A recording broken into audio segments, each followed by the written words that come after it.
О цифровой трансформации экономики говорят много, но многие люди, в числе которых и я, мало вникают и мало знают. Что такое цифровая экономика? Что такое цифровизация и зачем она нужна? Как выглядит Абхазия, к примеру, ее столица в контексте цифровизации? Сегодня мы в формате оргамы. Не ленитесь смотреть серьезные вещи. Умственная лень, предупреждаю, ужасный порок. Послушаем моих гостей. Уверена, это будет с толком потраченное время. Здравствуйте. Рафис Абазов, менеджер проекта совместной программы ЕС и ООН по улучшению среднепрофессионального образования. Алексей Гвилинский, доктор экономических наук, профессор, место работы Лондонская академия науки и бизнеса. Дмитрий Ося, специалист в области связи и телекоммуникационных технологий, зампредседателя Госкомитета Республики Абхазия по связи, массовым коммуникациям и цифровому развитию. Далее Тимураз Хиндба, аспирант, которому предстоит написать кандидатскую на тему цифровой экономики. Респект, что молодые люди у нас выбирают такие актуальные темы. Итак, гости мои, здравствуйте. Наш первый вопрос, он серьезный, он большой. Возможно, что во все детали этого вопроса мы вникать не будем, но начать все-таки, я считаю, логично именно с этого вопроса. Итак, цифровая трансформация экономики. В чем ее суть и в чем ее проявление? Я хочу начать с Алексея Кривлинского. По своей сути, это все тоже управление хозяйством, только с внедрением цифровых технологий для повышения эффективности. Если просто сказать в сравнении, есть индустриальное общество, есть постиндустриальное общество. Индустриальное общество, основной упор идет на промышленность. То есть люди гибнут за металл. Массовость производства и все, что необходимо для жизнедеятельности людей. Я очень хорошо помню, что термин постиндустриальное общество принадлежит, по-моему, Беллу, правда же? Беллу. Сколько лет вообще вот этой терминологии? Постиндустриальному обществу сколько лет приблизительно? Приблизительно 40-50 лет уже. То есть в постиндустриальном обществе база для развития – это знание. Цифровая экономика, то есть само название «цифровая экономика» происходит из-за того, что идет превращение информации в цифры. И с помощью информационно-коммуникационных технологий обрабатывается, передается, и с помощью этого происходят процессы управления и оптимизации. Но по сути своей мы уже управляем информацией. То есть все является информацией. Цифра является информацией, книга является информацией, текст в книге является информацией, то, что мы говорим, является информацией, то, что мы думаем, является информацией. То есть, в принципе, все является информацией и все является знаниями. Если вернуться на шаг назад, что такое знание, когда мы, люди, используем это? Это образованный человек, образованное общество, это мы называем human capital, то есть человеческий капитал. Для того, чтобы человеческий капитал развивался, нужно образование. Я хотел затронуть такие три основных момента. Вот вчера у нас был тренинг по цифровой экономике. И к нам подошли вот молодые люди и говорят, вот вы знаете, у нас невозможно вот в Сухуми цифровая экономика. Ну просто невозможно. Какие-то мы говорим о всяких там технологиях, о новых возможностях, оборудовании, особенно искусственном интеллекте. Как это может возникнуть? Но дело в том, что возможно, сегодня это нет, но это не означает, что это завтра не будет. И мы не должны забывать о том, что в каждую эпоху проходит какой-то переходный период, трансформация. Вот у меня передо мной лежит книга Джереми Ривкина «Третья промышленная революция», где он говорит о том, что каждый этап развития экономики мы переживаем вроде в виде индустриальной или какой-то другой революции, экономической революции. И когда идет переход с одного этапа на другой, проходит трансформация. Трансформация – это не период ни одного дня, ни одного шага, ни одного этапа. Какая-то критическая масса должна накопиться, прежде чем что-то произошло. И вот то, что я говорю, это второй момент. Дело в том, что это уже опробировано во многих регионах мира. Дело в том, что 90-е годы под руководством Нобелевского лауреата в области экономики господина Джозефа Штиглица. Русская транскрипция Штиглиц, да. В тот момент он был вице-президент Всемирного банка. Выпустили большую работу, называется East Asian Economic Miracle, East Asian Miracle, восточно-азиатское чудо. И когда они посмотрели, что же вносит вклад в развитие, такой в рывок в развитии, в экономическом развитии, они определили несколько факторов. И один фактор, это очень важный фактор, это человеческий капитал. Как формируется человеческий капитал? Человеческий капитал формируется через образование. То есть хорошее образование формирует хороший человеческий капитал, и именно человеческий капитал начинает двигать экономику. И уже на новом трансформировать экономику, выдвигать экономику на новый уровень. И мне кажется, когда мы говорим о цифровой экономике, нельзя забывать о необходимости большого внимания к человеческому капиталу, а часть человеческого капитала – это образование. То есть если будут хорошо подготовленные кадры и искусственный интеллект, и различные услуги в облачном пространстве, эти люди могут обслуживать, могут адаптировать к конкретной среде. Можем говорить о городе Сухуми и его окрестностях, людям, которые живут в этом городе.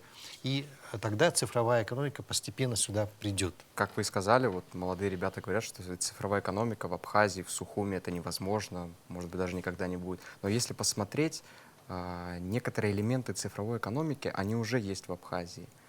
И какие факторы этому поспособствовали? Во-первых, в Абхазии у нас очень хорошее покрытие, интернет-покрытие. А это интернет, на самом деле, интернет-покрытие является очень важнейшим фактором в развитии цифровой экономики. Потом у нас сейчас в Абхазии начинает развиваться онлайн-банкинг. У нас развиваться начинают онлайн-купли-продажи различных товаров. У нас теперь можно найти в Инстаграме площадки, в которых люди заказывают и оплачивают товары.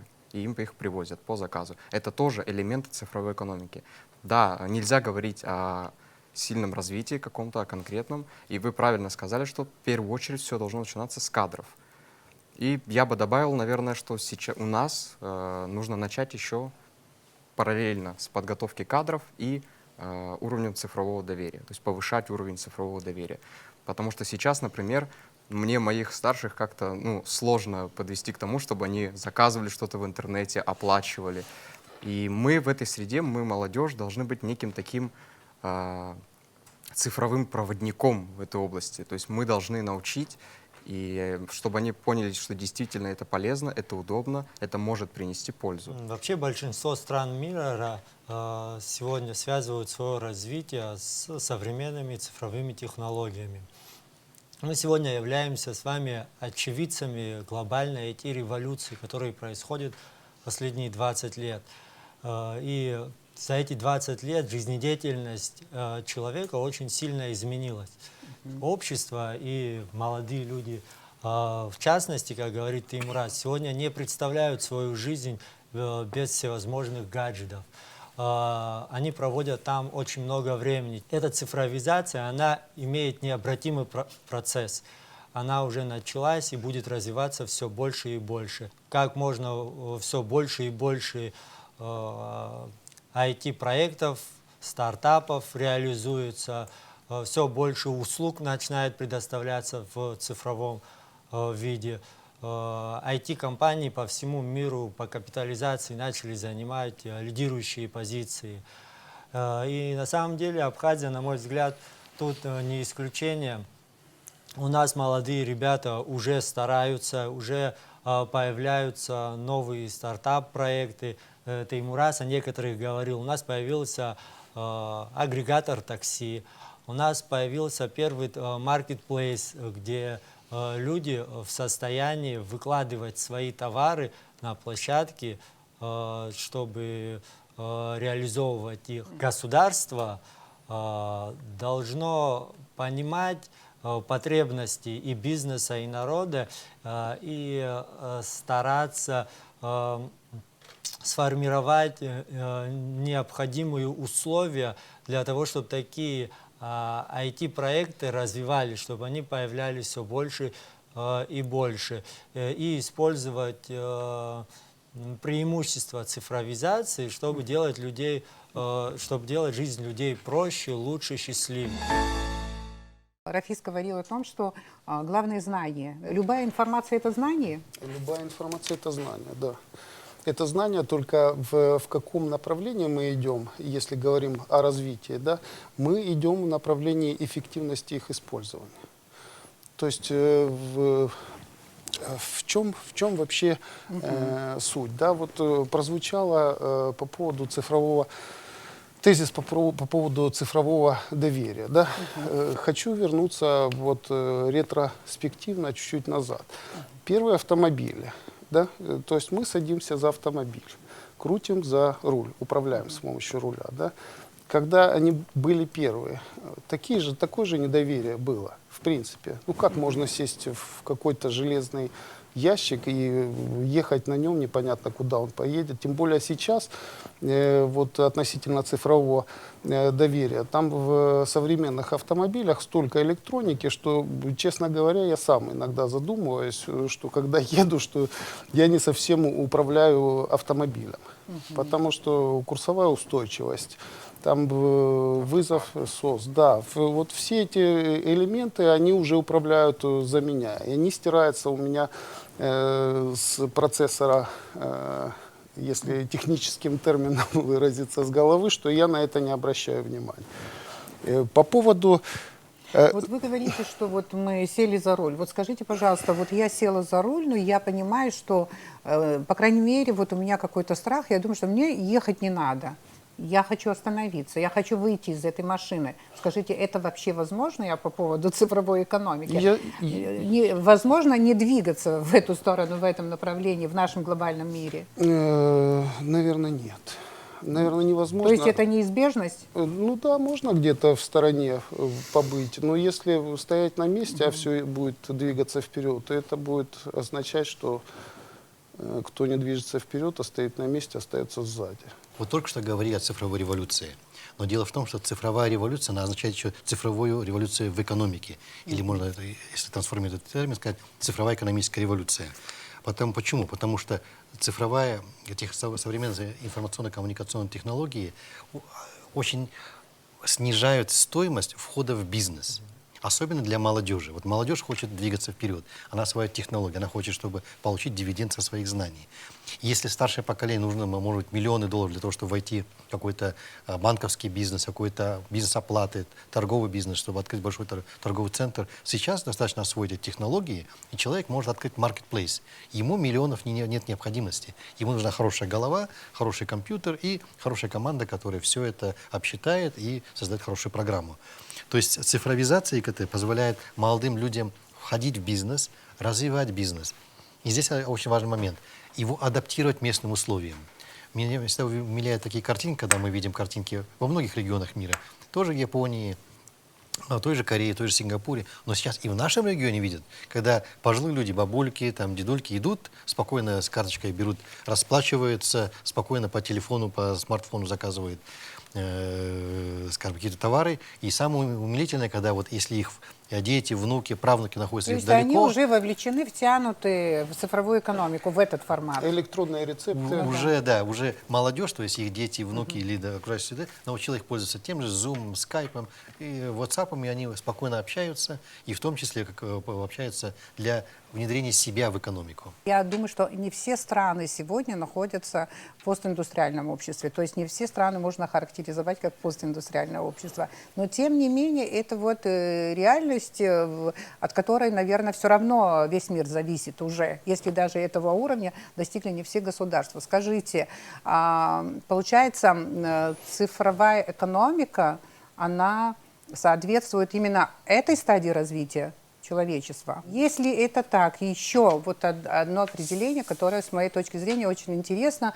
Я помню, что когда-то Кондратьев, я думаю, что вы знаете хорошо его творчество, его научные работы и так далее, подзабыли этого человека, но мне кажется, что это очень гениальный был человек в экономической науке и так далее. Человек, который прогнозировал где-то через 100 лет, вот скажем, глобальный кризис экономики, голод и прочее, прочее, прочее, какие-то моменты, о которых он говорил, такое ощущение, что они сегодня происходят. Вот как все вот это, постиндустриальное общество, цифровая экономика и вот эта концепция Кондратьева о глобальных кризисах. Глобальный кризис, возможно, он вызван тем, что модель экономики, которая существует, она как-то вот не срабатывает. Вот какая связь между всеми этими понятиями? Я в качестве примера возьму вот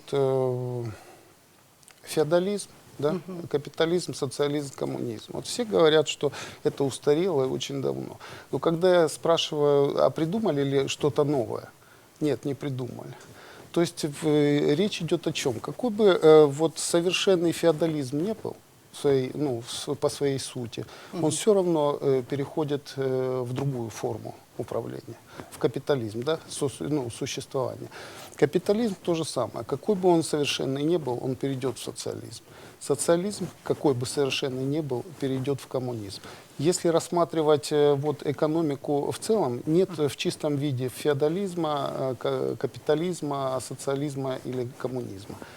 И оно все смешано. Чего-то есть больше, чего-то есть меньше.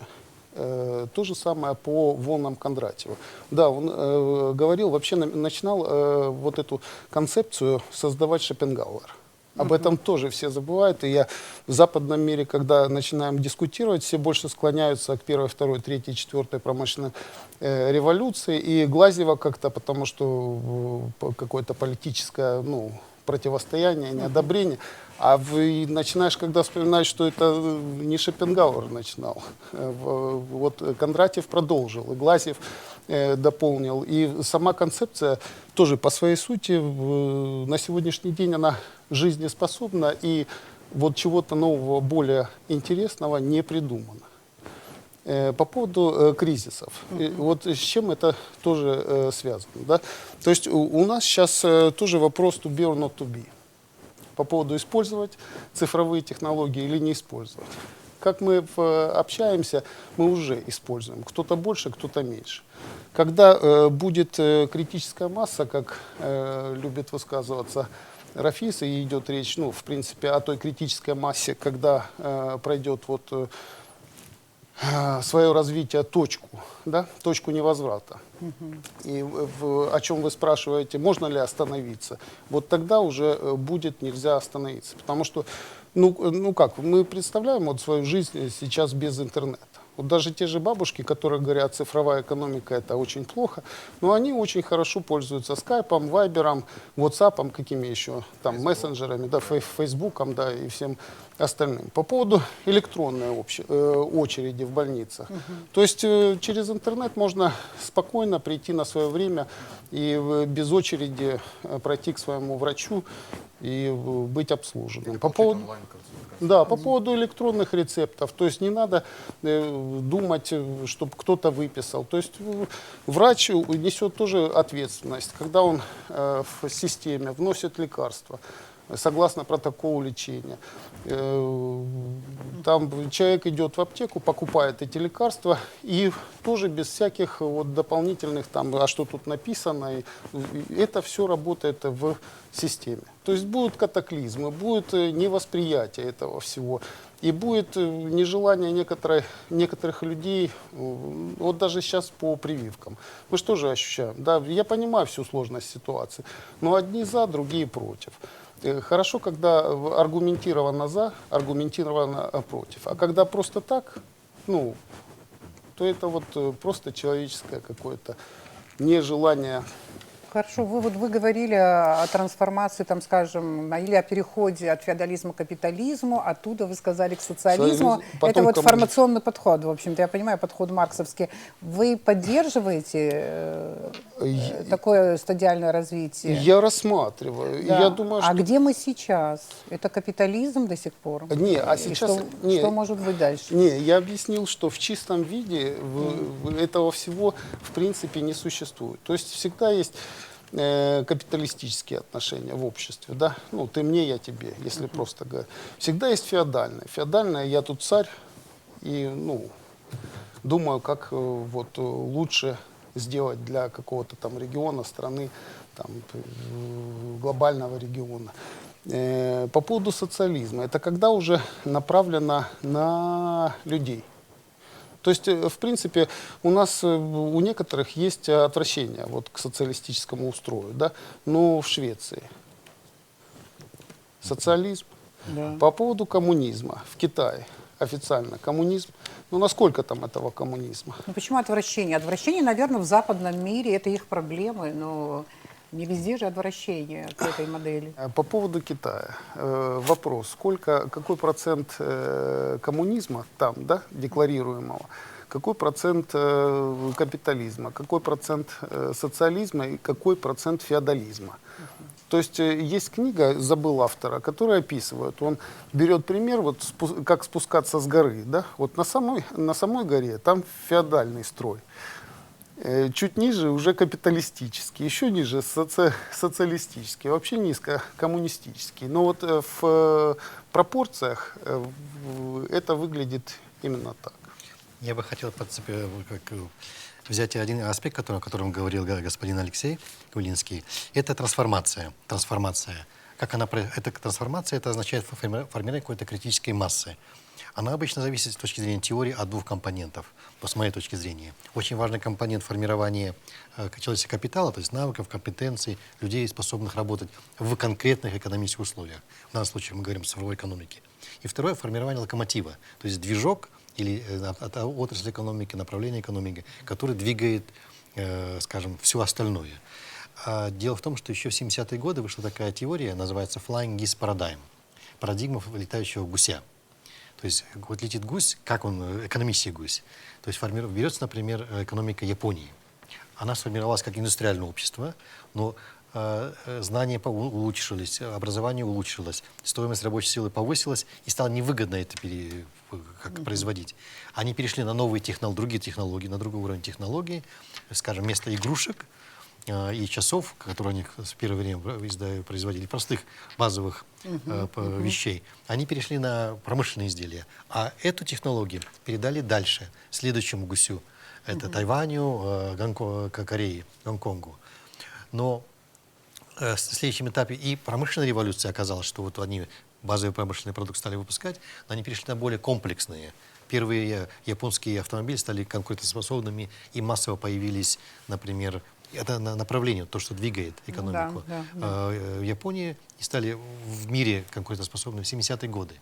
После этого базовая экономика, они технологии скинули, опять-таки, Тайвань, Гонконг, Южная Корея и Сингапур, Малайзия, и перешли на новые. В конце концов, они дошли до цифровой экономики, передавая свои технологии, которые уже невозможно на уровне рабочей силы и стоимости знаний развивать в Японии, стали передавать дальше. Это отвечая вот на то, что же двигает экономику. То есть в каждом конкретном регионе формируется то направление, которое дает то, что мы называем competitive advantage, конкурентное преимущество.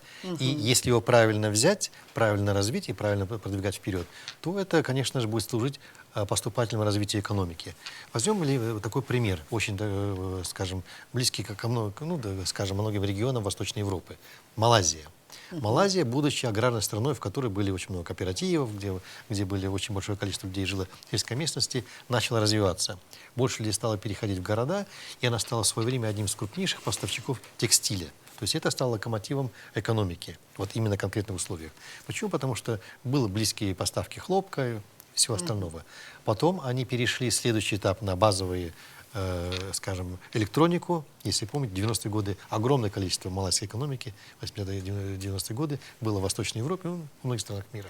Но после этого они перешли дальше. Уже выпускают цифровые компьютеры, раутеры, ну, все, что связано с компьютерными технологиями. А остальное начало двигаться. То есть на каждом этапе развития была определенная отрасль, которая тянула, создавала рабочие места, стимулировала вклад. Это как именно. тягач. Это как двигатель, да. Вот в машине все как запчасти важны. И крыша, и стекло, но без двигателя машина не сдвинется. То есть в любой, мне кажется, экономике нужен какой-то двигатель, который сдвигает. Он может одинаковым на определенном этапе в некоторых странах, может быть разным. Это всегда зависит от конкретных географических и региональных условий и то, что есть конкурентное преимущество данного региона. Страны, которые, если коротко, раньше всех вошли в цифровую экономику, стали заниматься цифровизацией, и лидеры в этой сфере сегодня какие страны? Ну, смотря какие критерии применить. Вот если применять, например, критерии, вот есть такое агентство ООН, называется UNDESA. Она занимается всемирным рейтингом электронного правительства и электронных услуг для общества. И по этому рейтингу, если посмотреть, на сегодняшний день, согласно этому рейтингу, на первом месте находится Швеция. на втором Корея, на третьем, если не ошибаюсь, Сингапур и Гонконг и вот эти страны. Кстати, в десятку входит Эстония, если не ошибаюсь, Эстония, Австрия и Швейцария. То есть вот эти страны, которые наиболее продвинулись, как ни парадоксально, в цифровой экономике, хотя мы, например, берем Швейцарию. Для нас ассоциация — это швейцарский сыр и банковское дело. Но на самом деле Швейцария является одним из крупнейших в мире, шаг назад. В Швейцарии очень сильное инженерное образование. В связи с тем, что очень сильное инженерное образование, одно из сильнейших в мире. Они производят высокоточное, или, скажем, оборудование для роботов. Роботы производят в других, возможно, странах, но они высокоточное оборудование, включая программное обеспечение для робототехники. То есть нашли свою нишу, начали развиваться, и это стало локомотивом благосостояния этого региона. Россия, вот о ней мы абсолютно не говорим, потому что с цифровизацией экономики и так далее, там есть, конечно, успехи, и в то же время не совсем, вот скажем, не является страна в этом плане лидером, но в то же время пока определенным направлением технологий, насколько я знаю, есть у России преимущество, да, почему вот это преимущество по некоторым направлениям технологическим, по технологиям, да, не удается России конвертировать в экономический рост. В первую очередь это связано с тем, что пока что до России еще не дошла вот осознанность именно того, что нужно развивать цифровую экономику именно на уровне государства. Да, там сейчас предпринимаются попытки, там есть, если я не ошибаюсь, программа развития цифровой экономики. Они сейчас занимаются над программой «Умный город», «Умная Москва», по-моему, он так называется. Цифровое правительство, например, те же самые госуслуги.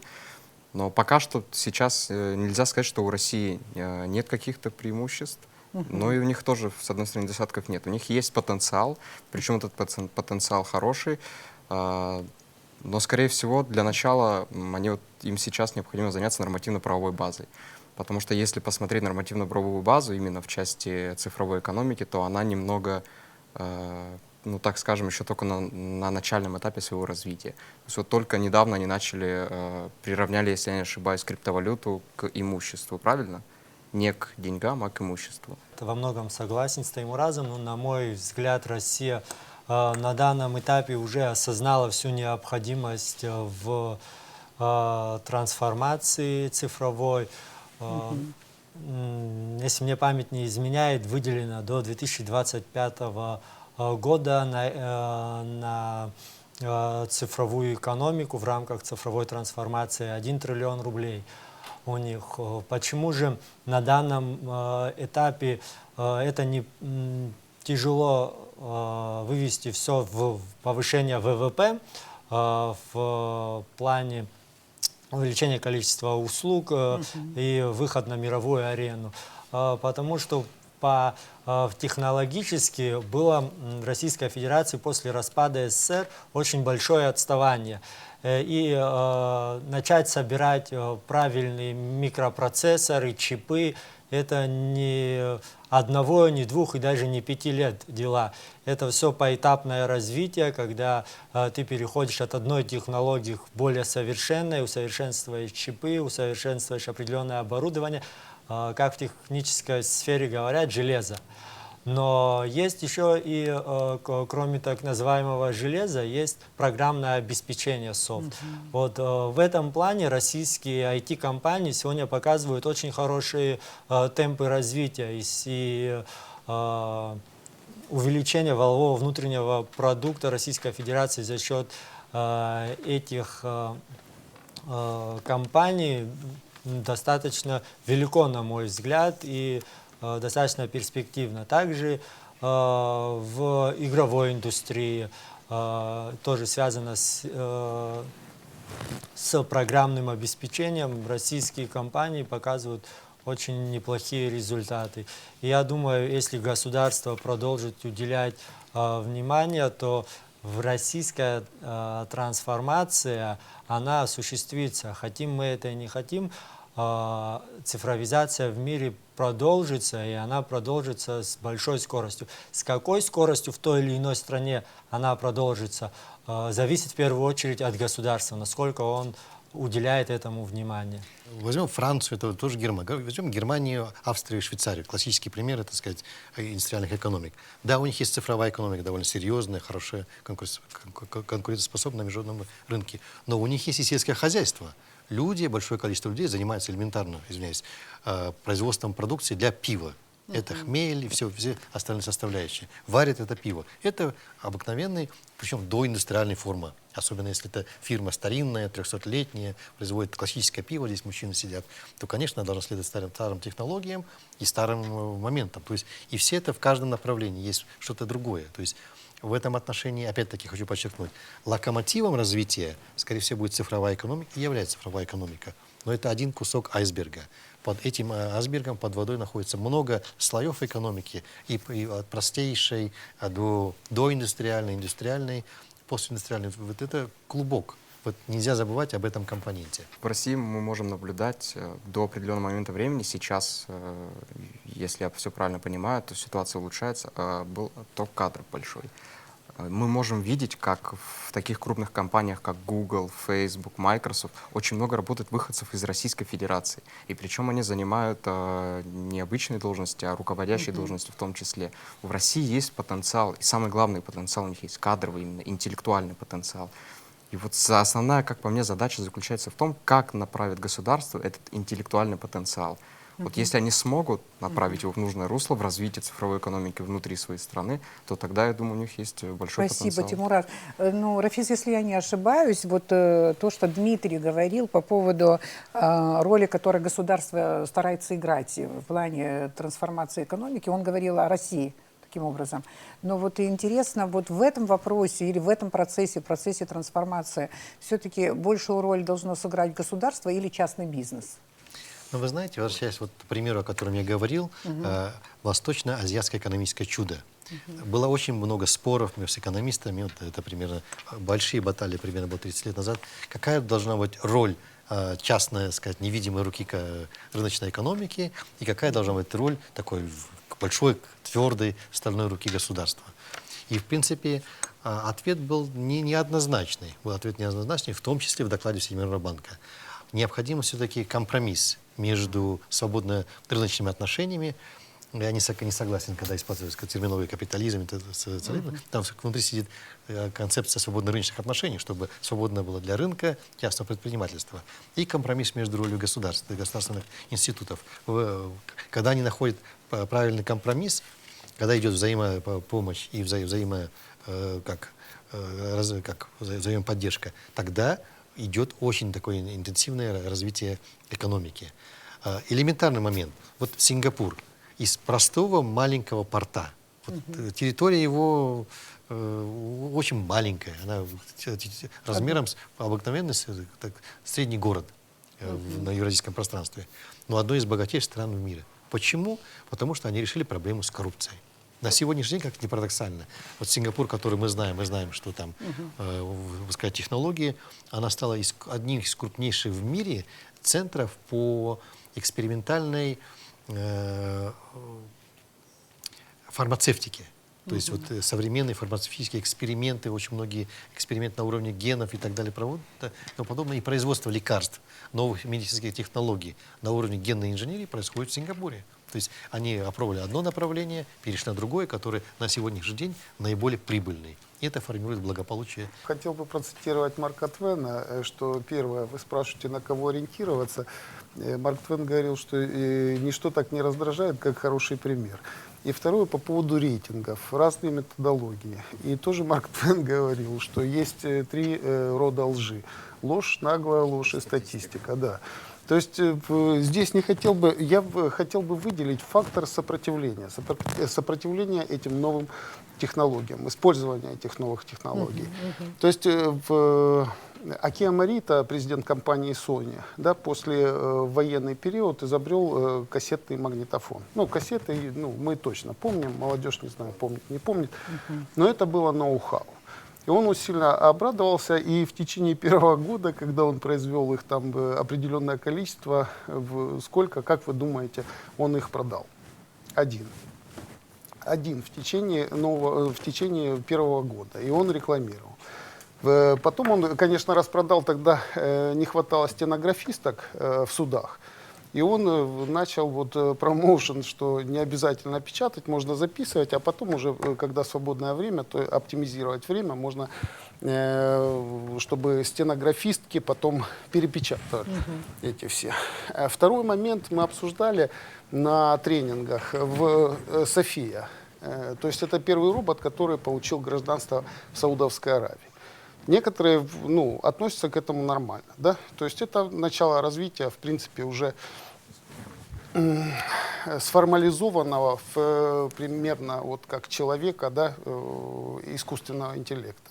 Некоторые ужасаются, что с нами будет, и вот этот фактор невосприятия этих новых технологий. Вот пока мы будем сопротивляться и неаргументированно говорить «нет», пока у нас вот мы будем стоять на месте.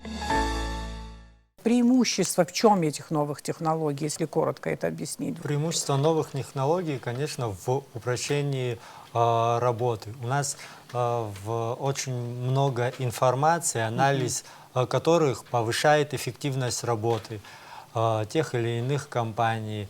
Если говорить про цифровизацию в государственном секторе, это вот предоставление государственных услуг в цифровом виде.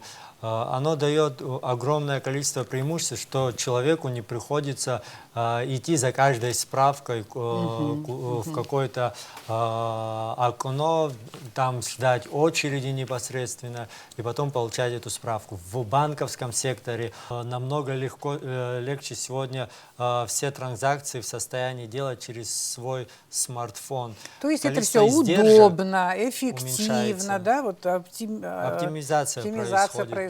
Вот есть положительный пример внедрения ресурсов цифровизации от Российской Федерации. Они внедрили, их налоговая служба внедрила такую систему, автоматизированная система авторизации рисков, если не ошибаюсь, SUR-ASK NDS называется она, которая им позволила, вот представьте просто на момент, это программное обеспечение, оно позволяет отслеживать всех экономических агентов, их взаимодействие, порядка более 80 параметров. И вот просто сейчас представить, как даже не один человек, а даже целый отдел, допустим, занимался бы одну организацию проверять в более 80 параметров. И это делает, это сейчас делает у них программа, которая делает не только по одной организации, по всем, и она определяет от самой начальной точки до конечной и позволяет выявить, где был нарушен закон, где был не уплачен НДС, где кто-то его скрыл. То есть это к вопросу о том, как упрощает, можно говоря, грубо говоря, жизнь использование ресурсов цифровизации. И на цифрах это показало, что если до внедрения SUR-ASK НДС доля ВВП, в НДС доля ВВП Российской Федерации была порядка 2,9%, то спустя лишь 9 месяцев после его внедрения, и это была еще первая модификация, процентное соотношение уже было 3,7%. Как цифровизация повлияет на коррупцию? Вот будет прямое воздействие, скажем, или влияние вот на это явление, на этот феномен, да? Вот. Или же косвенное только? Давайте сделаем несколько шаг назад в теорию. Дело в том, что современная теория управления включает, что управление становится как суммой услуг. И каждая единица оказывает какие-то услуги. Это может быть частный сектор, который осваивает определенные, разбивает всю свою продукцию на какие-то услуги. Это может и госсистема, которая разбивает, предоставляет услуги. Дело в том, что в тот момент, когда соприкасается человеческий фактор, при получении бумаги, справки, кредиты и все остальное, там сидит может прятаться маленький дьявол, который называется коррупцией. Ну и вот как в терминологии Алексея это феодал. Но как только этот опосредованный посредник исчезает, когда человек взаимодействует с машиной, для получения справки нужно получить справку. Не нужно уже платить за очередь и все остальное, бизнес-справку. Ему нужно получить налоговую какую-то справку, какую-то доверенность, получить элементарно любой документ. И когда вот он получает это у машину не надо смазывать, машине не надо приносить черную икру, не надо приносить бутылку какую-то. То есть взятку давать не нужно? Ну, нет необходимости в этом. То есть тогда упрощается, во-первых, ускоряется процесс, а время сейчас в 21 веке, старая пословица гласит, время – деньги. Во-вторых, упрощается. Теперь просто вы делаете несколько множеством отделов, очередей, стульев, кабинетов, которые вот с одним экраном есть, который решаете. И, кстати, в Юго-Восточной Азии в свое время очень была популярна, и сейчас она приходит в Европу, концепция одного окна.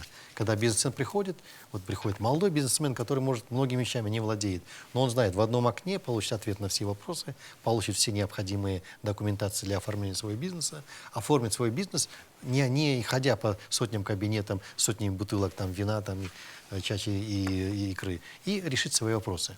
И это стало внедряться во многих странах Ближнего Востока, в Западной Европе, когда вот особенно для того, чтобы молодые люди продвигали свои бизнес-идеи, стартапы, инновации. Это очень показало большую высокую эффективность. Но у нас звучал вопрос, что же все-таки должно быть двигателем цифровой экономики, это бизнес или государство.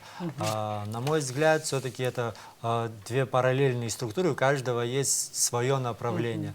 Хочется сказать в первую очередь о государственном направлении. Государство должно создавать условия для бизнеса, чтобы бизнес мог развиваться и развивать непосредственно цифровую экономику. Что же необходимо делать государству? В первую очередь, это в начале нашей беседы Теймураз говорил, это преодоление цифрового неравенства.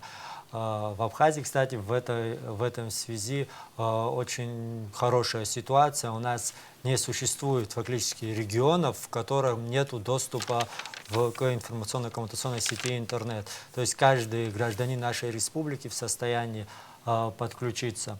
Второе, конечно же, это подготовка кадров для будущих профессий, цифровых профессий, так в кавычках. Это тоже необходимо. Наше государство старается в этом направлении развиваться. В последнее время создаются новые IT-школы у нас в городе. Очень много заявок на лимиты в IT-сектор. Вот. Также не надо забывать, что с увеличением времяпровождения людей в сети интернет необходимо вопрос безопасности данных становится очень актуален. И в этой области государство должно решать задачи. Это, в частности, касается безопасного интернета для несовершеннолетних детей. У нас, плюс цифровая зависимость. Конечно, цифровая зависимость. У нас распространение информации идет с такой большой скоростью, и зачастую это ложная информация, зачастую это информация, которая прививает несовершеннолетним детям неправильное миропонимание. И для этого существуют тоже специальные технологии, называются DPI, Deep Protocol Inspection, которые обрабатывают трафик, глубокая обработка трафика, которая позволит наших детей отстранить от плохого контента. Также, конечно, надо, как Рафис говорил правильно, принцип одного окна, его необходимо реализовывать в каждой стране мира и в нашей частности.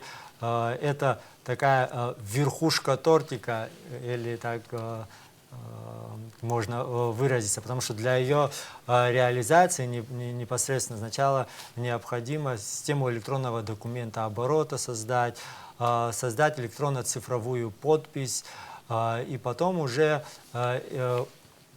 можно создавать многофункциональные центры, госуслуги, в которых уже человек может прийти в одно место и получить всю необходимую информацию, все необходимые справки, которые можно в электронном виде получить. Он может получить это в электронном виде, а которые требуют присутствия, это обычно подпись какая-то, он может прийти. И, конечно же, говорили про администрирование бизнеса. Это очень тоже важное направление.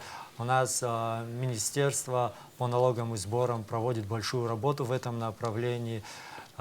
И я уверен, в ближайшее время мы получим результаты. Вы задавали вопрос о том, что может ли страна остаться вот вне развития цифровой экономики, то есть не смотреть на других и не развивать ее. И Дмитрий как раз подчеркнул очень важную вещь — кибербезопасность. Вот представим, страна, которая осталась грубо говоря, не удел, она не развивает цифровую экономику, не развивает вообще цифровизацию саму по себе как таковую, как технологии, но все равно какие-то элементы будет использовать. И при недостаточном развитии технологическом и уровне цифровизации, если недостаточно будет развит, как раз-таки очень будет высокий рост, высокие риски роста киберпреступности. И от чего на самом деле сейчас ни одна страна мира не может спастись. Это очень важное направление, на котором многие люди работают. Вот поэтому я еще считаю, что обязательно нужно идти в ногу со временем и Я развивать. предвижу, какую кандидатскую диссертацию он напишет. Вы понимаете, он про цифровой абсолютно человек. И, ну, замечательно, да. Мне очень нравится, что рядом со мной вот такие ребята, вот продвинутые, умные. Спасибо большое. Давайте вот продолжим в этом ключе. Вот как раз Алексей говорил о сопротивлении. Если я правильно поняла, Да, вот люди многие, ну, идут дискуссии, полемики и так далее, сопротивляются технологическому такому развитию экономики, технологическому, потому что многие, в принципе, предвидят какие-то риски, опасности и боятся этого. И я, насколько понимаю, в этой части самое главное, это, наверное, то, что цифровая экономика или цифровизация повлияет на качество занятости. В краткосрочной перспективе. То есть в ближайшие 5 лет, да, вот я приведу пример.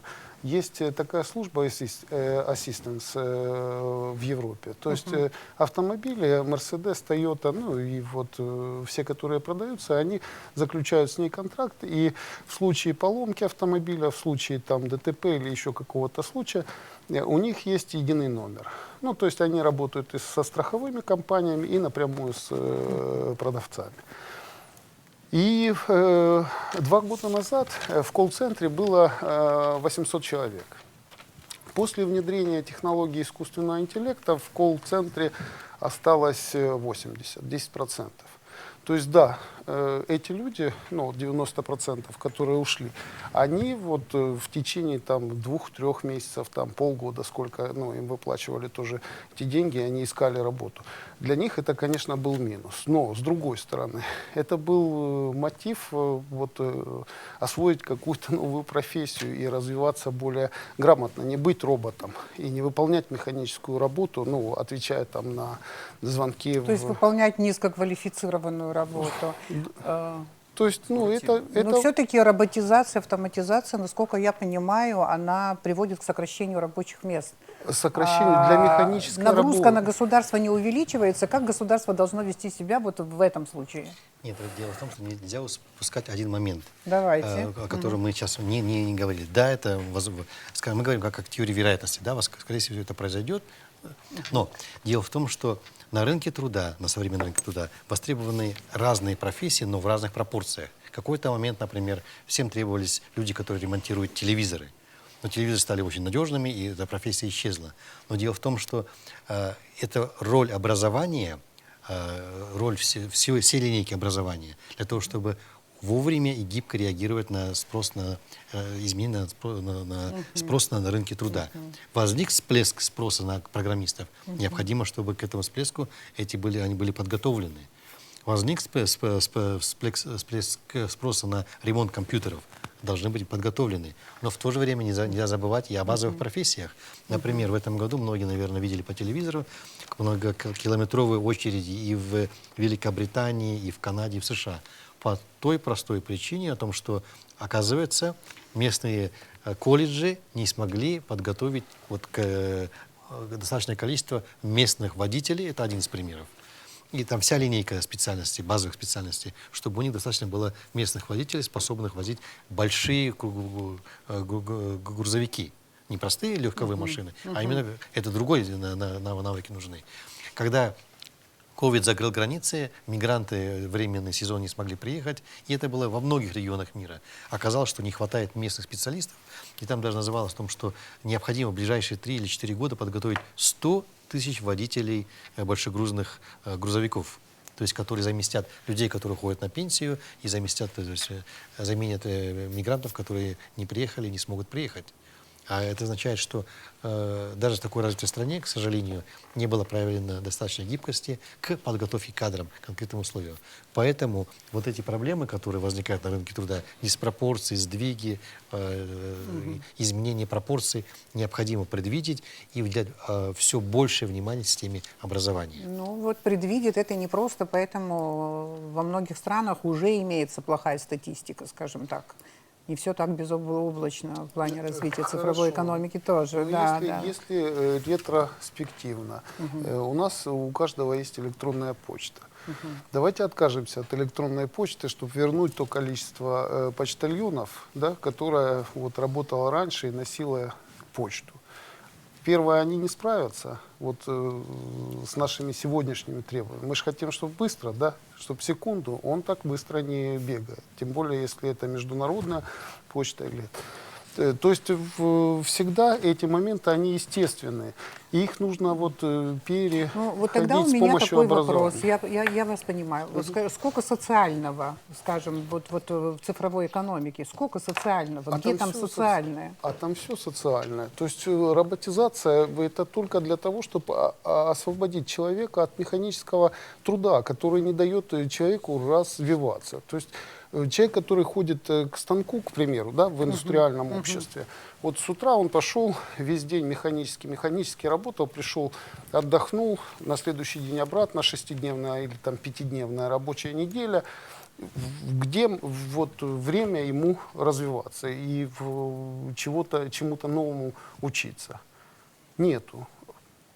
Согласны с этим? Нет, вы знаете, тут еще такой момент, очень связан с тем, что Алексей сказал. Дело в том, что сейчас образование меняется, вообще концепция образования. Если раньше в школу, в колледж, в университет люди приходили раз в жизни, забирали диплом, аттестат или там степень кандидатскую, желаю, чтобы она была хорошо защищена, и уходили больше, никогда не возвращались. Сейчас меняется. То есть люди возвращают, и возникает потребность lifelong learning, то есть образование в течение жизни. Непрерывное. Непрерывное образование, потому что необходимо возвращаться обратно за новыми навыками, за новыми компетенциями, за новыми знаниями. Вдруг рабочий завод закрылся, производство ушло в другую страну или вообще просто перестало быть востребованным. Необходимо куда-то прийти, чтобы получить новые навыки, компетенции, получить консультации, где учиться.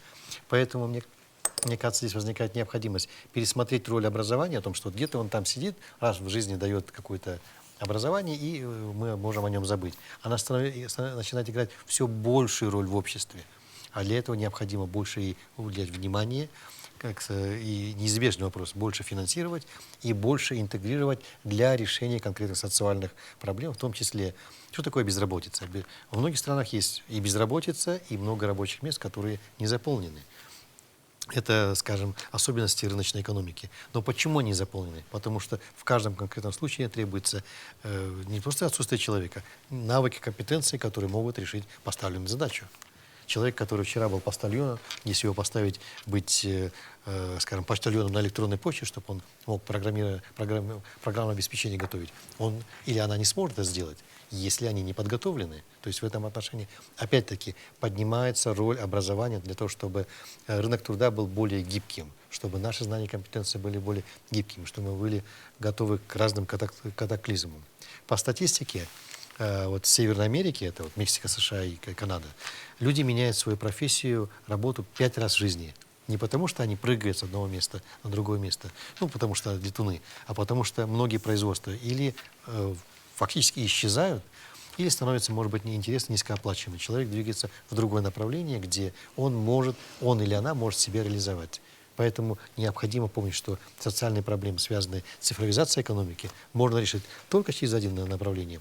Человеческий капитал, а человеческий капитал — это знания и компетенции, которые формируются в образовании в течение жизни. Все-таки преимущество цифровизации образования. В чем главное преимущество?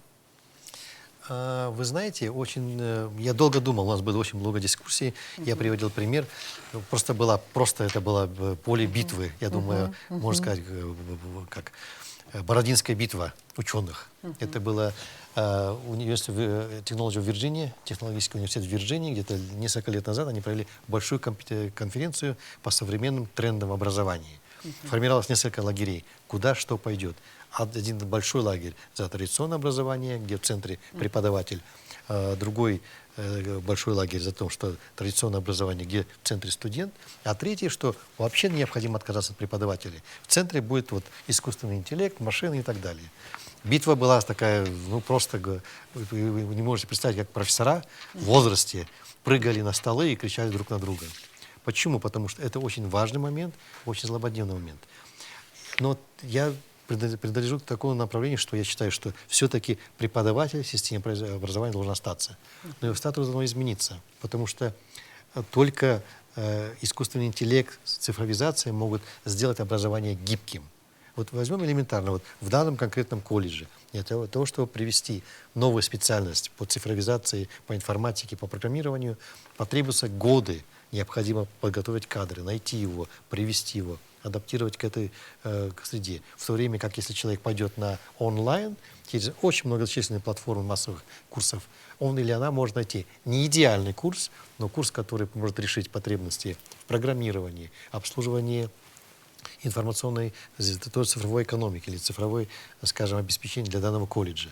Это можно быстро решить. То есть гибкость цифровых технологий, которые дают гибкость образования, в совмещении с наличием хорошего, гибкого, динамичного преподавателя, вот это решение, скажем, цифровизации образования. Ну вот вы занимаетесь в Абхазии нашими колледжами, и ситуацию в колледжах, и уровень обучения, и уровень технического оснащения и так далее. Вы все это знаете хорошо. Вот главное сейчас что? Вот там вот.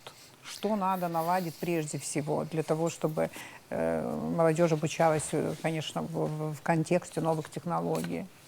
Ну, вы знаете, я, может быть, немного, как сказать, скажу очень смелую мысль. Необходима максимальная цифровизация. Цифровизация, вот, например, готовят автомехаников, готовят электриков. Но дело в том, что современные, вот только что мы говорили о том, современная машина, это не просто двигатель внутреннего сгорания, там, поршень и так далее, обслуживание этих поршней, тормозов, тормозных колодок. Вообще современная машина управляется компьютером, в котором и сидит в том числе и диагностика. То есть человек должен быть не просто подготовлен закрутить и раскрутить гайки, но тоже обслуживать цифровой компонент любой современной машины. И это по всей линейке специальностей. И к электрикам относится, и в секторе гостеприимства. То есть цифровизация очень необходима. И в этом отношении мы старались, и стараемся, и, надеюсь, будем стараться цифровизовать максимально, вот, обеспечить цифровизацию образования. То есть, если нет специалистов в колледже, мы приглашаем специалистов из других мест, где они есть. Например, мы хорошо сотрудничаем с STEM-лабораторией, которая собрала вокруг себя и подготовила много молодых кадров. Мы их приглашаем преподавать те специальности, навыки, которые нету в колледже. Если этого тоже не хватает, мы приглашаем зарубежных специалистов, специалистов цифровой экономики, чтобы они могли решить проблему. Вот такая динамика, когда в треугольник колледж через местные частную инициативу решает какие-то проблемы. Если нет, то через международную инициативу, международную экспертизу решает свои проблемы. Это может быть онлайн-курсы, может быть гибридные курсы, это может быть зарубежный специалист в каком-то направлении, знающий, обладающий прорывными знаниями, который приедет, поможет. Это является вот моментом улучшения. Мифы или разговоры, которые распространяются в Абхазию. Я с вами на эту тему уже говорила, но хотелось бы, если вы, конечно, не против, это сделать в эфире тоже. Ну, просто я общалась кое с кем до передачи и пыталась найти спикеров, которые, в общем-то, соответствуют, скажем, да, вот этой теме. И для меня было неожиданно, когда мне сказали, вот я рассказывала про вашу работу в колледжах, и я очень высоко вот оцениваю то, что вы там делаете в наших колледжах. Вы оказали очень большую помощь. Надеюсь, что эта помощь еще продолжится. Но мне сказали, а вы видели вот программу, которую, значит, ну, представители этого проекта предлагают и пытаются внедрить в наших учебных заведениях? Я знаю, помогаете техническому оснащению, вы многим там делаете, ремонт и так далее. Я думаю, что многие ребята с удовольствием будут заниматься в комфортных условиях, и это замечательно. Скажите, а вы как-то влияете на содержание обучения в наших колледжах? В принципе, да. И у нас в этом отношении три кита, которые формируют то, что мы делаем и как мы делаем. Первое – это программа. Она сформирована таким образом, что большое внимание уделяется STEM. То есть это именно наука, То есть физика, химия, математика, вот все, что подходит под технические специальности. Второй мой личный такой подход. Просто я верю в ну, так сказать, прогресс и в технологический прогресс. Поэтому я считаю, что технические специальности, те же математика, физика, химия, там кроются ответы на многие проблемы, на решение многих проблем. Вот. И вот это вот такой очень важный компонент. А в математике 2 плюс 2, То независимо... есть гуманитарным блоком вы, в общем-то, не занимаетесь. занимаемся. И третий педагогический компонент. Педагогический компонент мы опять-таки пытаемся оцифровать. То есть мы говорим, а вот давайте мы сделаем вот это по-другому, но технологический аспект. То есть если мы преподаем, скажем, предмет автомеханику 4 года, давайте попробуем поэкспериментировать, какие-то современные эти моменты дать за 3 месяца, через более гибкое формирование, используя современных технологий компьютеров, онлайн-образования. Если мы говорим об электричестве, преподавании подготовки электрика, давайте мы не 4 года обучения электрикам, это стандартная программа, согласно ГОСО, госстандартам, установленным Министерством образования. Давайте попробуем поэкспериментировать с короткими программами по электричеству. Вот все это, вот это 3 кита, то есть и программный подход, мой личный подход, и педагогический подход вот к именно формированию пакета, мы все-таки больше уделяем внимание технологиям и обслуживанию технологий. И не мешаем гуманитарный блок. Есть Спасибо. такая пословица, как Богу Богово, а Кесарю Кесарева. Да. Да. Я вижу, вы как Норкин, есть такой ведущий хороший на канале НТВ, любите говорить пословицами. Нет, он больше, конечно, рассказывает анекдоты, а вы пословицы. Спасибо большое. Вот, наконец-то, теперь уже вот к последнему вопросу, наверное, к местному контексту, с которого почти начали цифровую трансформацию экономики, вот всех вот этих новых веяний, технологий и так далее. Какая ситуация, скажем, у нас в Абхазии? Прежде всего, столица, наверное, является в этом плане, да, вот неким главным островом, да, вот где можно примериться и так далее, вот проанализировать ситуацию. Какая ситуация и какие перспективы развития в этом направлении? Элементы цифровой экономики и цифровизации в общем, они уже в Абхазии есть. Возьмем пример администрирования, допустим. Вот у нас есть сайт нашего Министерства по налоговым сборам, на который можно зайти и получить всю необходимую информацию о налогоплательщике. Соответствующий реестр налогоплательщиков, у них он реализован в электронной форме. Сейчас, я насколько знаю, они стараются перейти на электронную подачу отчетности. Это очень упрощает работу и бухгалтерам, и принимающим налоговым инспекторам. В частной сфере можно посмотреть, как у нас, допустим, можно заказать такси. Вот как Дмитрий ранее упоминал, у нас есть приложение, по которому можно заказать такси. Наши банки с 2015 года у нас функционирует карточная система, наша национальная платежная система АПРА, которая позволяет как раз-таки бесконтактно оплачивать. Это тоже своего рода ресурс цифровизации. Сейчас она интегрирована с национальной платежной системой Российской Федерации МИР, который позволяет этой картой оплачивать тоже в Российской Федерации и в других регионах. Не хватает, наверное, скорее всего, вот именно если брать банковскую сферу, вот чтобы, допустим, картой АПРА можно было, чтобы было приложение банка и оплачивать онлайн, в режиме онлайн. Допустим, как сделал Амобайл, если посмотреть. Можно зайти на сайт Амобайл, сидя дома, либо заказать сим-карту, либо, если телефон поддерживает, eSIM, то есть виртуальную сим-карту.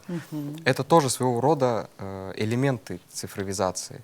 И это непосредственно элемент цифровой экономики, когда ты сидишь дома, заказываешь товар, тебе не нужно абсолютно ничего делать, нажал пару клавиш и получил желаемое.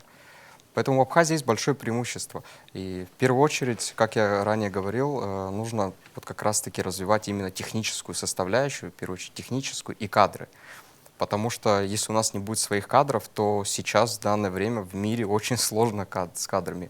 То есть стараются все со всех стран, можем брать, вот как я приводил пример, Google, у них работают не американцы. Кадры именно айтишников или вообще всех технических специальностей вы имеете? Всех технических специальностей, безусловно. На мой взгляд, цифровизация в Республике Абхазия, она идет планомерно, достаточно неплохими темпами. У нас молодежь растет, она интересуется новыми технологиями достаточно обильно. Государство, в свою очередь, должно все эти начинания поддерживать и предоставлять необходимые ресурсы, чтобы эти технологии могли развиваться. В первую очередь у нас существует проект по реализации в Республике Абхазия облачного вычисления. Это для всех новых стартапов будет достаточно большая поддержка, будет уменьшены затраты. Это в плане безопасности и DOS-атак достаточно и эффективный способ. Вот. Надо государство наше будет помогать и в реализации функций так называемой Big Data. Это большой объем информации, при анализе котором бизнес так или иначе может эффективнее использовать направление своего развития. С искусственным интеллектом достаточно много идут противоречий, нужен ли он нам или не нужен. Мы в рамках, конечно, нашей республики, нам тяжело такие проекты реализовывать, но поддерживать отдельные элементы искусственного интеллекта для компании, я думаю, мы будем развиваться в хорошем контексте. Спасибо большое. Давайте вот на этот же вопрос посмотрим, как ответят наши иностранные гости, иностранный взгляд, скажем, на перспективы цифровой экономики в Абхазии. Но вы знаете, давайте посмотрим на один инструмент цифровой трансформации в цифровую экономику. Это формирование критической массы. С моей точки зрения, когда идет формирование критической массы человеческого капитала, когда людей, способных обслуживать, то есть работать в этом секторе, и людей, способных потреблять эти услуги цифровой экономики, она постепенно формируется, она развивается. И когда эта критическая масса накапливается, по-видимому, все по каким-то углам, их незаметно, там, по лабораториям, в STEM-лабе, там, в колледжах, в университетах, но когда она накопится, это будет, мне кажется, прорыв. Это не произойдет сегодня, не произойдет на следующей неделе, это не произойдет через месяц, но дату трудно предугадать. Но вот этот переход, он вполне реален, он будет. И самый главный, мне кажется, ключевой момент – это человеческий капитал. И тут находится маленькая такая засада, которую необходимо помнить. Если будет правильно формирован инструмент формирования человеческого капитала, то есть это колледжи, это учебные программы в колледжах, тогда это будет эффективно, социально менее болезненно. Но если этого инструмента не будет, когда будет перекос на рынке труда, возрастать безработица, нехватка кадров, которые способны обслуживать цифровую экономику, тогда, конечно, будут свои перекосы. Это будут больные социальные вопросы. Поэтому, конечно, то, что я хотел сказать, формирование критической массы человеческого капитала является ключевым в развитии и трансформации в цифровую экономику. Спасибо большое. Алексей? Хотел бы дополнить, что, наверное, целесообразно принять концепцию умного города.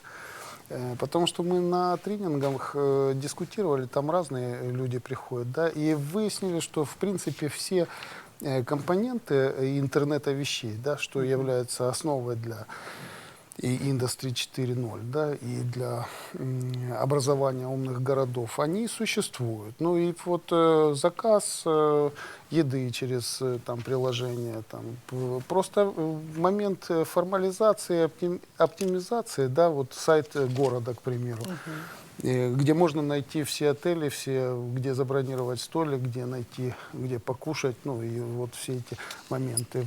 Какие вот ноу-хау хотели предложить здесь, так это электрические самокаты, что было бы очень, ну, интересно. Здесь хорошая погода. То есть основной ресурс здесь это погода и природа. Вот для развития информационной экономики. То есть умный город, он предназначен для того, чтобы люди хорошо себя чувствовали в городе и были счастливы. Вот. Скажите, вот какая отрасль экономики в Абхазии может стать главным, может быть, импульсом для развития цифровой экономики? Я думаю, туризм. Безусловно, туризм, но опять. А туризм подтянет с собой все остальное. Потому что много информатиков, которым место работы не принципиально. Они путешествуют по всему миру. Сегодня на Бали, завтра едут там на Северный полюс, послезавтра там в Сухум. И, ну, то есть туризм — это основное направление, как по мне. Могу ошибаться, потому что исследований я не проводил по этому вопросу. Но вот основное направление перспективное, постиндустриальное, это туризм. Я хотел бы просто привести вот тот же 3 примера трех стран: США, Китай и Сингапур. Тут. США и Китай совершенно противоположные. То есть США у них более, они отдали немножко в частную сферу развития цифровизации. Они лишь создают условия и выступают неким судьей. У них есть крупные компании, всем известные, которые задают темп развития. В Китае же наоборот, у них как раз-таки именно плановость, вот как у них от коммунизма что досталось, плановая экономика, так они по пути цифровизации тоже пошли планово. А Сингапур на это все смотрел на все страны и выбирал самое лучшее от них. От Японии они взяли систему полицейскую, от Швеции, если я не ошибаюсь, они взяли концепцию умного правительства, умный город тоже. То есть они смотрели, наблюдали и брали. И у нас сейчас есть такая возможность тоже смотреть за другими странами, наблюдать и брать самое лучшее, что мы можем реализовать здесь у нас в Абхазии. Вот что, я считаю, нам нужно делать сейчас в первую очередь, самим учиться у других стран, смотреть на них. Благо и возможность мы имеем, есть интернет, обладаем информацией. Еще одну реплику вот по поводу сколько государства, сколько невидимой руки Адама Смита, да. Я бы хотел вот обратить внимание на то, что Джозеф Стиглиц когда-то в России сказал, что основная проблема поддержки малого бизнеса со стороны государства заключается в том, что те, кто хочет его поддерживать, не понимают, о чем идет речь. Я всегда предлагаю вот малый бизнес, который является основой для среднего класса, не трогать. Вот не трогать, и он сам разовьется. И это также является основой вот для туристической отрасли, для развития туристической отрасли. Я, насколько понимаю, Стиглиц, он Асимметрия информации. по поводу роли государства в экономике. Он не игнорирует роль государства в экономике, как это делают многие рыночники. И, по-моему, это вот одно из главных положений вот, в его главном исследовании, за которого, кстати говоря, он был удостоен Нобелевской премии, если, конечно, не ошибаюсь. Вы не ошибаетесь. Я не ошибаюсь. Да, вы не ошибаетесь, и действительно так, что единственное, когда государство решает вмешиваться в процессы развития, то оно должно себе понимать, чем это чревато и для чего оно это делает. А если вмешиваться и не понимать, что делать, то приводят... То есть в экономике в чем минус? Здесь нельзя экспериментов делать. То есть мы можем, но это мы ощутим все и заплатим своей жизнью, вот прожитой жизнью какими-то. Если удачный, значит все будем счастливы. Если неудачный, значит начинаем с изного. Поэтому здесь нужно очень-очень аккуратно подходить вот такого рода экспериментам, как вмешиваться в малый бизнес. Малый бизнес, он всегда себя найдет, всегда разовьется и будет счастлив, и будет знать, чего ему нужно. Но помогать ему нужно.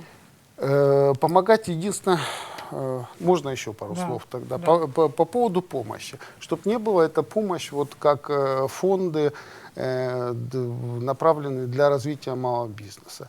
Когда чересчур много помогают, то ментальность предпринимателя становится такой, что меня должны дать денег, дать то, дать все.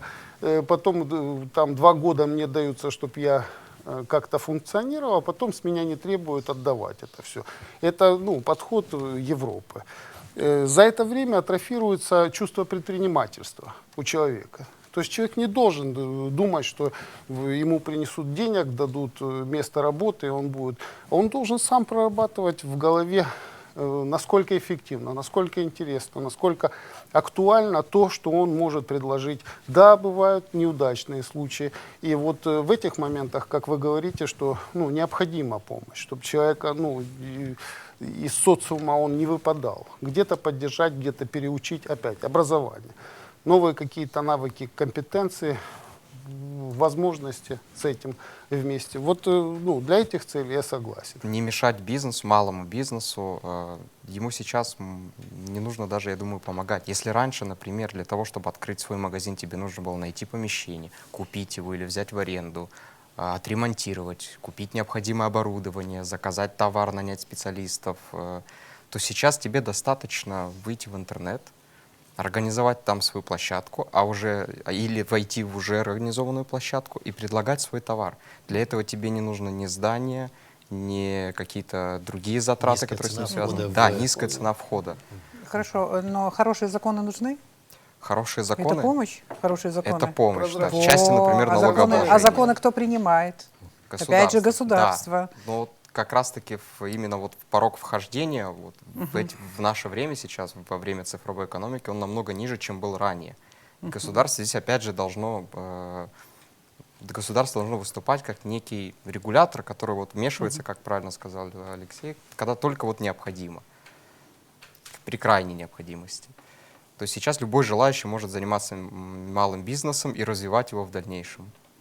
Не, ну, понятно, расширять. я это понимаю уже, в принципе, экономическая теория. Когда-то в жизни мы все, по-моему, через этот предмет прошли, и я понимаю, что у государства очень много функций все равно есть по поводу его роли в экономике, да, в том числе вот налоговая функция, которая играет очень большую роль. Я думаю, что даже при цифровой экономике это тоже важно. И, конечно, хорошие, качественные законы, они нужны для развития и малого бизнеса, и крупного, и среднего, и так далее. Я об этом. Хорошо. Дмитрий, вы хотите вот в завершении? Есть у вас реплика? Да, в завершении хочется сказать, что в том, что мы говорили, цифровая экономика, она необходима. Но в первую очередь, я с Рафисом согласен, он сегодня неоднократно этот тезис говорил, в первую очередь надо смотреть на образование. Кадры сегодня, они у нас решают, с каким качеством будет реализовываться цифровая экономика. И в первую очередь, конечно, нужно и смотреть цифровизацию в учебных заведениях. Сегодня необходимо, существуют и интерактивные доски, учебники заменяются специальными планшетами. Также помогают это цифровые книги. То есть планшет не в классическом представлении, как iPad, а цифровые учебники. Вот. И надо в этом плане развиваться нашему государству. Я знаю, что немало этих вопросов прорабатывается. И думаю, у нашего правительства есть четкое понимание в необходимости развития цифровизации в нашей республике. Рафис очень часто говорит об экосистеме, но сегодня ни разу, кстати говоря, это не прозвучало. Я к чему говорю? Если что-то вы все-таки очень хотели сказать, и я вам не дала такой возможности, вы можете реплику, пожалуйста. Ну, я хотел эту реплику про экосистему оставить под Ну, занавес. давайте, видите, я Дело в том, что, угадала. На самом деле, то, чтобы, скажем, там, молодежь была востребована и нашла свое место в жизни, необходимо создать для нее условия. Социальные, экономические, образовательные. Все вместе это не формируется. Молодой человек, молодые люди это не смогут сделать. Государство или любой какой-то, скажем, добрый дядя не сможет это сделать. Рынок на это не предназначен. У него есть свои функции, сделать прибыль. Но если создать экосистему, где будут взаимодействовать разные элементы для того, чтобы создать условия для молодых людей, для формирования их предпринимательских навыков, для того, чтобы формирование создания бизнеса, для входа в бизнес, если может подешевле вход в бизнес через цифровизацию, может другой формат бизнеса через кредитование, то есть разные форматы. Если создастся экосистема, которая будет поддерживать молодежь, а молодежь вот, с точки зрения социальной является двигателем любого общества, и тогда мы сможем двигаться вперед. Но опять-таки молодежь должна получить хорошие навыки, компетенции, чтобы она думала не о том, чтобы купить только смартфон и с ним спать и только музыку слушать, а то вы используете смартфон для решения социальных, экономических и предпринимательских задач. Тогда такая молодежь, она будет двигателем цифровизации экономики. В формате одной передачи углубиться в отдельные направления, детали, подробности, это просто невозможно. Я рада, что сегодня в нашей передаче участвуют люди очень опытные, знающие, уже состоявшиеся ученые, и участвуют молодые, но я вижу очень перспективные ребята. И самое главное, я рада, что они понимают, возможно, свою миссию. Вот, да. И вот это совпадение, может быть, вот в главных акцентах тоже для меня важно. И я это увидела прежде всего в понимании значения подготовки кадров, о чем все время Рафис Абазов в Абхазии говорит, о чем вот мы тоже все время пытаемся об этом говорить. И то, что ребята сегодня это подчеркивали, это очень важно. Хочу поблагодарить Алексея Станиславовича, потому что мы познакомились абсолютно недавно, вот на короткое время, это такая командировка, я понимаю, вот в Абхазии, и такое вот, так скажем, мягкое, скажем, вот внедрение вот в нашу тематику. И это было очень приятно. Спасибо вам огромное. Я думаю, что зрители, которые хотят смотреть хорошие вещи, не тиктоковские какие-то клиповые вещи, а хорошие вещи, все равно послушают нас. Я в заключение хочу сказать, что были вот такие моменты, когда я хотелось вот дальше, как-то дальше вот пойти, особенно когда речь заходила, вот, скажем, о качестве занятости, о сокращении рабочих мест и так далее, которым сопровождается цифровая трансформация экономики. И когда вы сказали о том, что вот посмотрите, электронной почтой мы стали пользоваться, и большое количество людей, которые работали на почте и так далее, практически они теряют эту работу. И это, понимаете, вот когда чувство социальной справедливости и так далее немножко вот у тебя сидит там в голове, в сердце и так далее, вот с этим смириться очень трудно. И вообще проблема безработицы, что структурная, что там разная, другой, фрикционная и так далее, это все не может не беспокоить человека. И поэтому мы все прекрасно понимаем, что цифровая экономика – это неизбежность, но в то же время мы понимаем риски, опасности, да, вот, которые все-таки существуют. И, в общем-то, человечеству, наверное, так суждено, да, вот на каждом повороте вот судьбы человечества вот такие трудные испытания, через которые оно должно проходить. Конечно, плюсы и минусы вместе, белое и черное тоже вот вместе, удобство, там, комфорт и в то же время некие вот издержки, иногда очень серьезные, они тоже сопровождают вот такое развитие, вот такой процесс. Это была передача «Аргама». Спасибо всем огромное, спасибо всем, кто слушал нас. До свидания.